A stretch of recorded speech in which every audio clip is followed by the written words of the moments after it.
I recently bought this 2011 Vauxhall Vivaro to convert into a budget camper van. So far I have fully insulated the van, installed the walls, ceiling and floor. I have currently used £715.43 of my £2,000 budget. And in this episode I'm going to show you how I wire up all the electrical systems for this van and build a storage unit to hold all of the electrical equipment. Welcome to part 3. And on today's agenda we're going to be starting to fit the electrical system.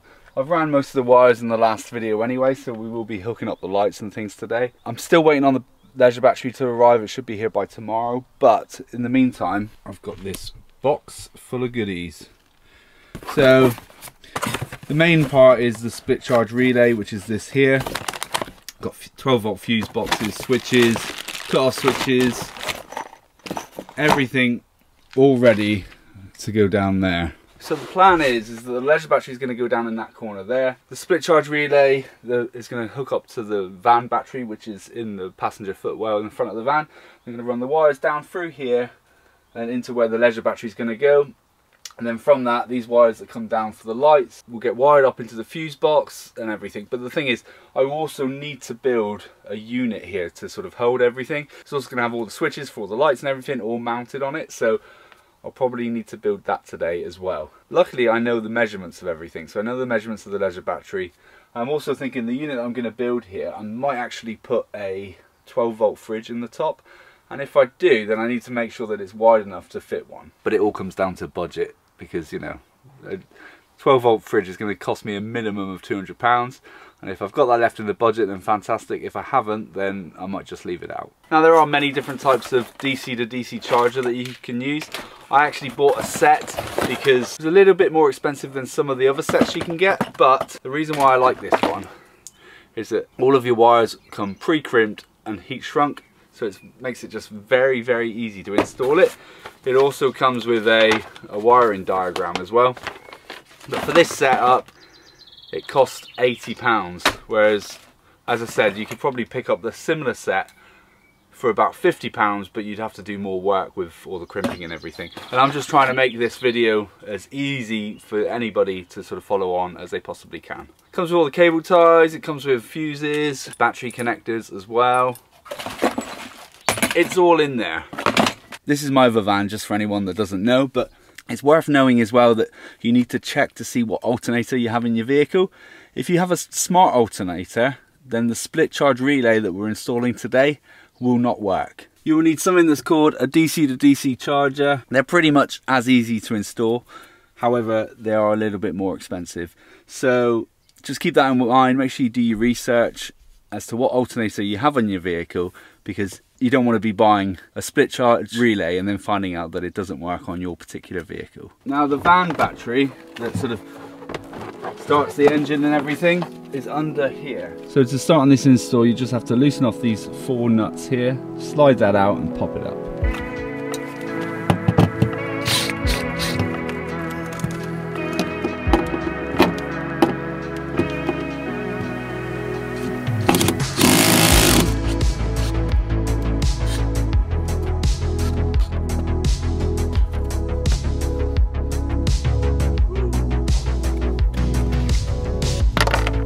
These red ones are the lives. Then over here is the earth, but we won't be using the earth straight onto the battery because we'll just earth right through to the chassis. At least that means that we've only got to run one wire from this side into the back of the van. So here's how my thinking's going, right? So I need to get a way of getting down into this battery box, so I'm probably going to drill a little hole just on the side there, run this wire underneath this padded floor and straight back out to the back of the van, and then I'll just follow that line over to where the battery's going to be. So to start with, I will be drilling a pilot hole with just a normal drill bit, and then once the hole's in there, I'm going to probably aim for about here. I'll then chuck one of these down just to make the hole bigger, and then you can't just like chuck a wire through there because it will be sort of rough metal, so they do provide you with conduit as well, which I'll just stick in that hole just to protect the wire.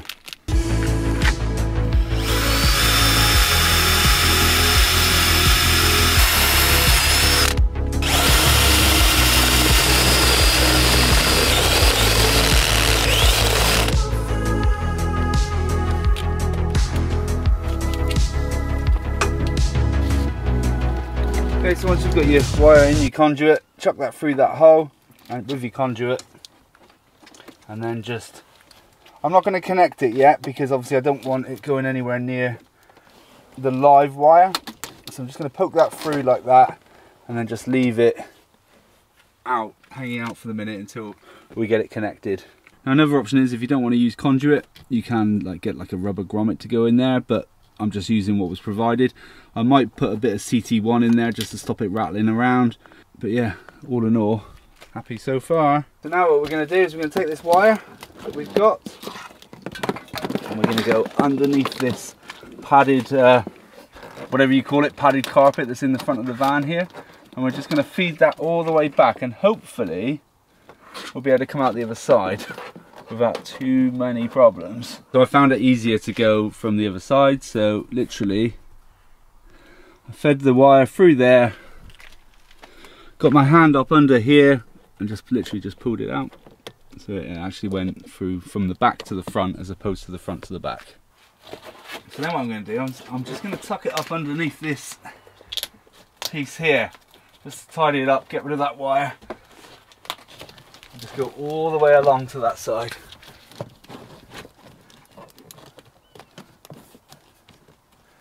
And that actually worked quite well because that's the end of the conduit. That wire could just stay there for the minute. Now this is a difficult one because I'm kind of like in two minds. I can't really wire up too much of this until I've got the unit in. And the reason is because there's things that need to be mounted, like these inline fuses. I don't really want to be mounting it to the walls here. I'd rather much have the unit where it's all contained inside. So that might be the next job. Right. So just to give you an idea, at this stage, this is the unit that's going to be here. So what I did, because I went to B&Q, I got 18mm ply. I would have much rather had 12mm, but they only had 18 in the big sheets, and then I literally just got them to cut it on their big machine. So that saved me probably at least an hour worth of cutting this wood. It'll probably come out to about here. Maybe not that far, maybe about there. The sheet of ply cost me £40, and I got them to cut this into 700mm strips. So that's 700mm off the floor, which is what I measured this at, because I reckon once the sofa's in there, you want that a little bit higher, just so it's almost like an armrest, but not quite. And then the fridge will go on the top there. If I put the fridge in, all depends on the budget. So I've got one for the front, one for the back, and I just need to make two sides, and then that should be it.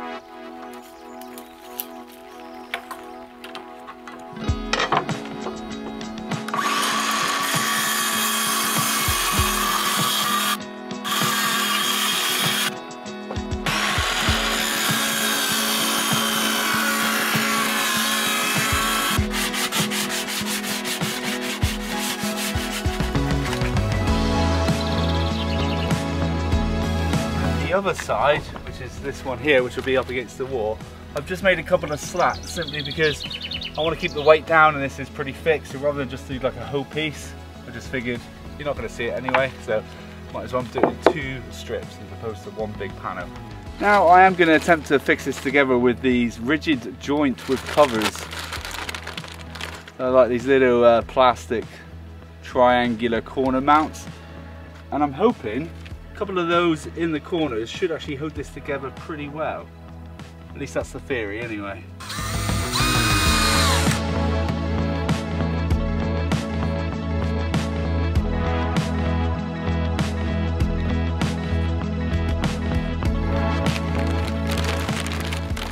And then for the base, just so that I've got something to screw it down to the floor, I'm going to use these flange brackets, which will square it all up nicely as well. So insert in through there, in the corner, and then there's one hole right through the middle to screw it down. One of those on each corner, and should work really well. I had a little change of heart when it came to fitting all this together. So these, don't buy them, throw them in the bin, whatever. They're not fit for purpose, they're too flimsy. I actually used these here, which I had already because I took them off the shelving that I ripped out of the van originally, and they are nice and sturdy. So all I need to do now is put the back pieces in. I've already screwed these in like that, and then this is pretty much ready to gets slotted into place. The hardest screw to get in is always the first.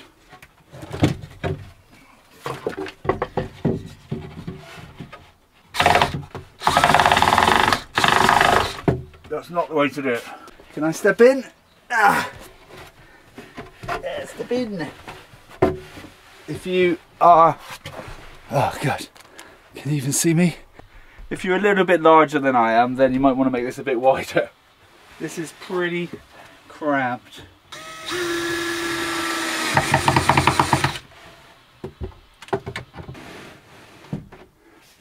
Look at that. Pretty happy with that.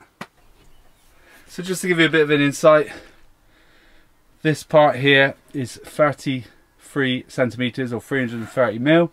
Downwards it's 70 centimeters or 700 mil. And then lengthways, from the longest one, which is the front one here, it is 122 centimeters or 1220 millimeters or 4 foot. The reason why I've done these dimensions is because that way I should still be able to fit a 6 foot long sofa bed in there. And then down in this bottom bit will be where the leisure battery is, and then above it will be a shelf which will sit the fridge on top, and then this side here will just be storage, just for you to put things in. And I'm just going to have a lid that you can just lift on and off just to be able to get in there. And then on the front here will be the electrical sort of switch station, I'm going to call it, where you can turn everything on, turn the lights on and everything. As far as the battery cutout goes, I am actually going to put it on the outside under the bed so that you can switch it off in a hurry if you need to, just for safety. There is also, I bought these, where is it? Is it this one? I bought this little meter thing as well, which will go on the front, which will tell you how much charge the battery's got in it.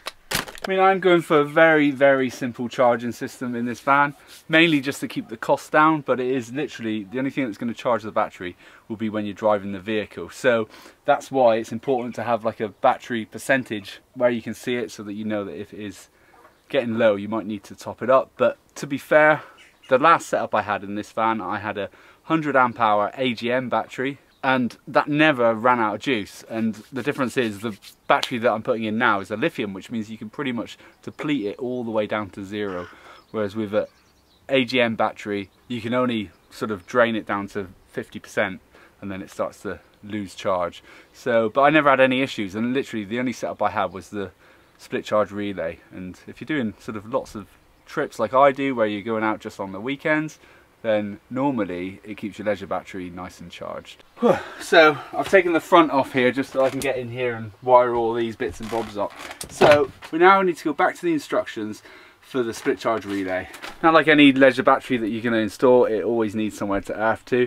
So the bulkhead, where that was screwed into the van here, well, they took M8 screws. I had some of these M8 screws lying around, and then I realised I probably could have just used the screws that I took out when I took the bulkhead out, but it doesn't matter. Sand off the paint off the area just so that you've got a bit of a metal to metal, so that when the ground or the earth actually touches the metal, it'll have a better connection. And then you'd literally just screw one of the M8 bolts with a little spring washer on it as well, just to stop it rattling loose, and that should be all I need to do with the ground.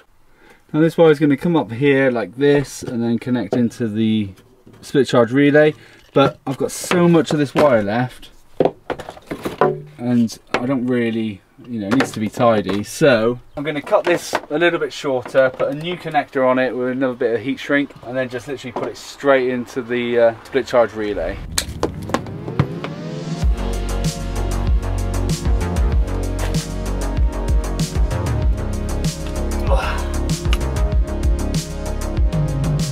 So the wire from the main battery comes up into the split charge relay, and then this wire then comes out, which then goes into a fuse and then into the leisure battery. They've made it so simple with these instructions, pretty much just plug and play.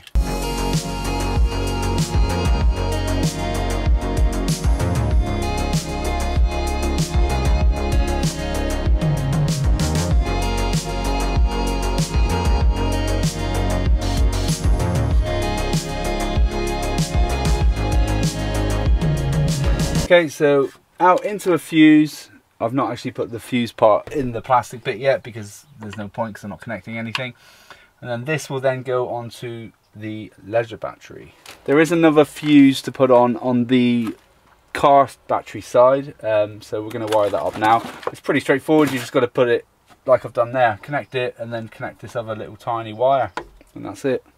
Yeah, I'm just going to leave that like that for the minute. There's absolutely no point in connecting any of that until the leisure battery comes anyway. So okay, so now we need to start using our brains, as there won't be anything else to do for the DC to DC charger other than just cutting these cable ties. We now need to start thinking about where we want to mount this fuse board, because it needs to be fairly accessible, but then you don't want to, it doesn't need to be on all the time. So I reckon around about there.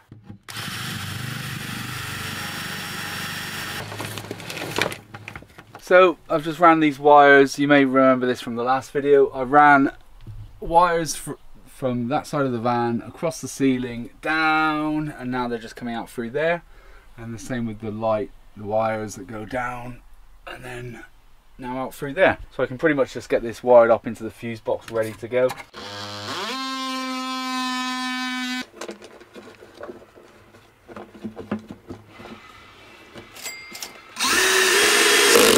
So I've just been faffing around for about an hour trying to work out how this battery capacity voltage indicator, how I'm going to fix it to the wood, because there was no case with it or anything. It just kind of slot in and I could just see it just popping out. So I've made a little frame for it, screwed it in, and that'll go on the front of this. Okay, guess what? It's another day and it's raining again. Welcome to British summertime. You have like a day of sun and then a day of rain. On the good news, the leisure battery's arrived. It is literally, it's the cheapest lithium battery I could find on Amazon, and it says affordable and durable, LiFePO 4. Pretty good, and you know it's a good make because on the front here it says his way up rather than this way up. Let's work out where this is going to go. So I kind of want it back in that corner over there. This took quite a bit of a chunk out of the budget, but it's always worth getting a decent lithium battery. But in my opinion, a 100 amp hour lithium battery, pretty much the same as a 200 amp hour AGM battery, because as I said before, you can drain this one all the way down, whereas with an AGM you can only drain it halfway. So, and it takes up a lot less space, and it's a hell of a lot lighter than one of the AGM batteries.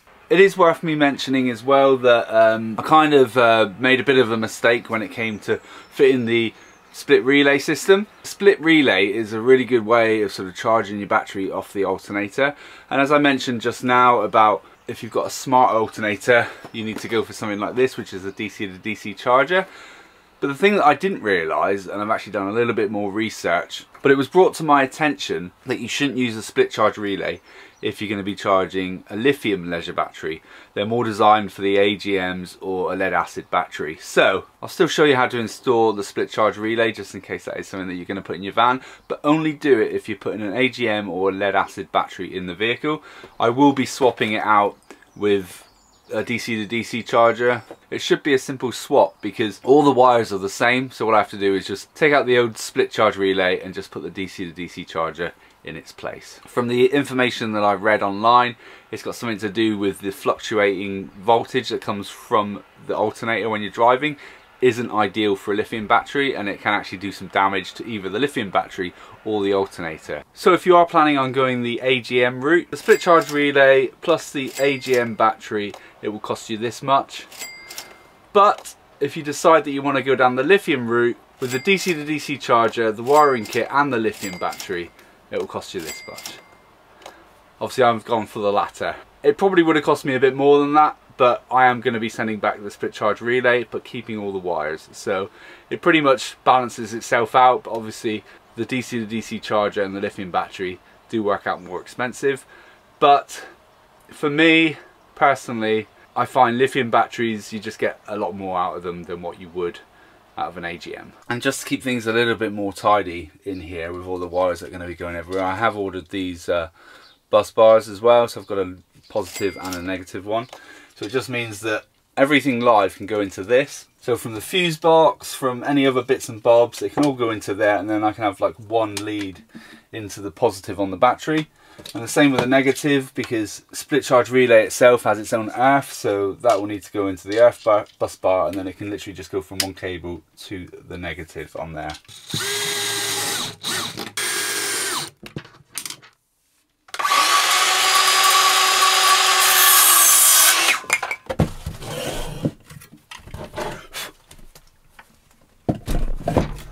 Right, so I've just been running some wires. I didn't film any of that because I figured, you know, might be a little bit boring. But one of them, the top one, this one here, is for the lights. I've just tested it and it works. So that comes down and it's going to come out through this hole and join into the fuse box. I've also wired up the fuse box to the bus bar for the live, and the fuse box earth as well to that bus bar.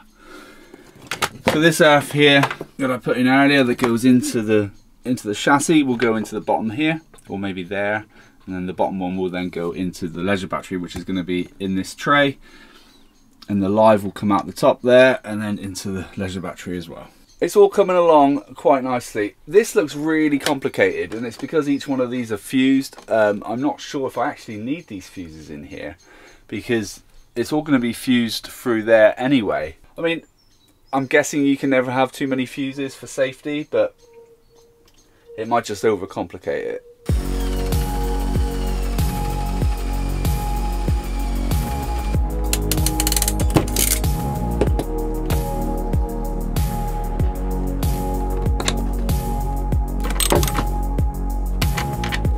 So I've just connected this just to make sure that it works. Nothing's come on yet, but it's because I've not connected the battery.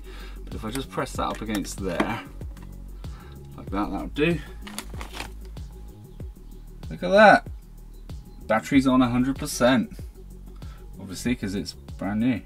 Now, because the plan is to at some point put a fridge up above here, I am going to need to run a wire to have the switch on. I'm going to install one of these cigarette lighter type sockets, because most 12-volt fridges that you get have one of these. So if I get that put in about up there, I can run the wire to it, and then it's going to be ready if I install a fridge. And if I decide I'm not going to, because I might run over budget, then it can always be added at a later date. So now this should fit in there quite nicely.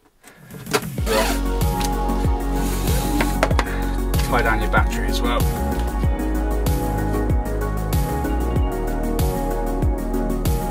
Now I have this absolutely massive piece of pine wood, and you can get this from the shelving section of B&Q. This piece of pine that I'm going to be using for the top cost £40, which is the same amount it took to build that entire unit.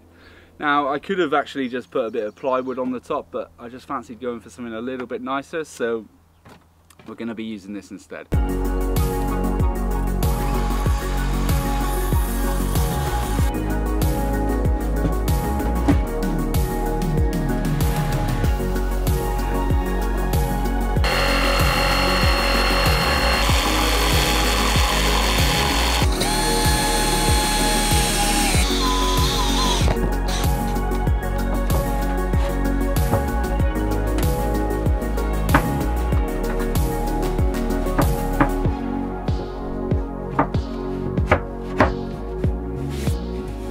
Pretty happy with that.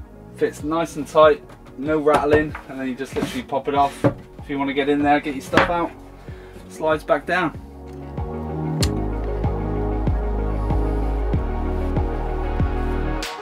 Now to stick these end pieces on, I did use CT1. I didn't actually buy this because it's left over from the last fan build I did, where I used it to fill up some of the holes in the roof and when I fitted my max air fan. But it's always better to use a brand new one, because I had to take the nozzle off because it all got blocked and it's just gone everywhere. So I will include this in the price of the build, even though I didn't actually pay for it. Now these are fantastic. Love them or hate them. They're called, I think they're called Wago or something. The reason why I like these is because when you're connecting up your wires, once they're clamped down, it holds it so tight. You could just use regular connectors. One of the main reasons why I like these, because if you ever have a problem later on down the line, you can disconnect the wire, take it out, or just replace this, and you don't have to cut anything. Whereas if you go for a proper crimped wire connector or solder or anything, you'd have to cut the wire. I love these. And all you do is you get your light, pop one of these open, connect one to the live on both sides, and then you do the same again with the earth to earth, and then tuck them up there. Get your light and just pop that right up in there.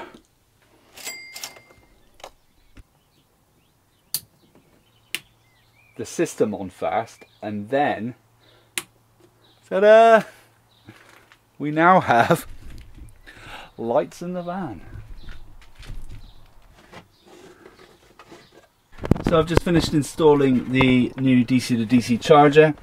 It was very straightforward. I did have to change some of the connectors on the wires and run another earth down into the bus bar. I did have to change the connectors from ones that look like this to these pin ones, and just change the connectors on the red wires. I've also put a 40 amp fuse, even though the ones that came with the split charge relay, it says that these are 100 amp. Victron recommend 40 amp fuses, so that's what I use. All in all, it didn't actually take me a lot more work. I just had to literally swap out, just had to remove this one and install that, really. You don't have to get a Victron DC to DC charger. They do cheaper ones, but the reason why I went with a Victron one is because you don't have to wire it up to the ignition or anything. It's pretty much just plug and play. Whereas some of the other ones that I was looking at online, there was a separate sort of wire that needed to be wired up to the ignition of the van so that it knows when the vehicle's running, whereas that one's smart enough to just know when the vehicle's running. So that's why I went for that one, but like I said, it did cost more money. Currently at the moment on the app it says off because the engine's not running, and if I switch it on, that should change to on. Bulk charge. There we go.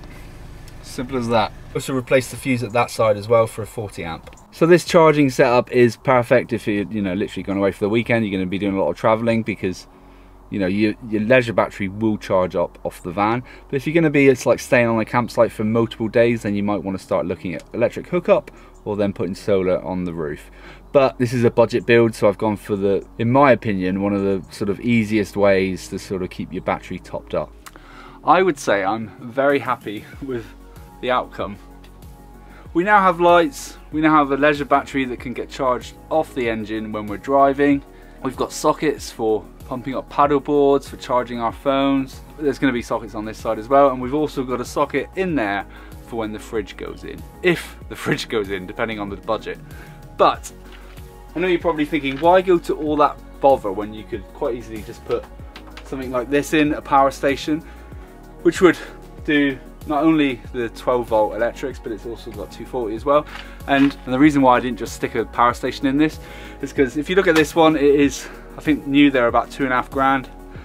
So that would have completely destroyed the budget. We wouldn't have had any money left to do anything else. You can get cheaper ones of this, but to get one that's going to be powerful enough to sort of do everything that I want it to in this van, it would probably cost about £1,000. Whereas that electrical setup cost me less than half of that. So in next week's video, we're going to start building the furniture. I'm going to show you how to make a fully functioning pull-out bed that won't break the bank. I still need to get curtains fitted in here as well, so hopefully I should be doing that in the next video. And I also need to build my kitchen area here as well. Also, thank you to everyone who's supported the channel through buying me a beer through the link in the description. All of these legends here, and not forgetting all of my Patreon followers that get early access to these videos ad-free. But other than that, I'll see you next week. Cheers!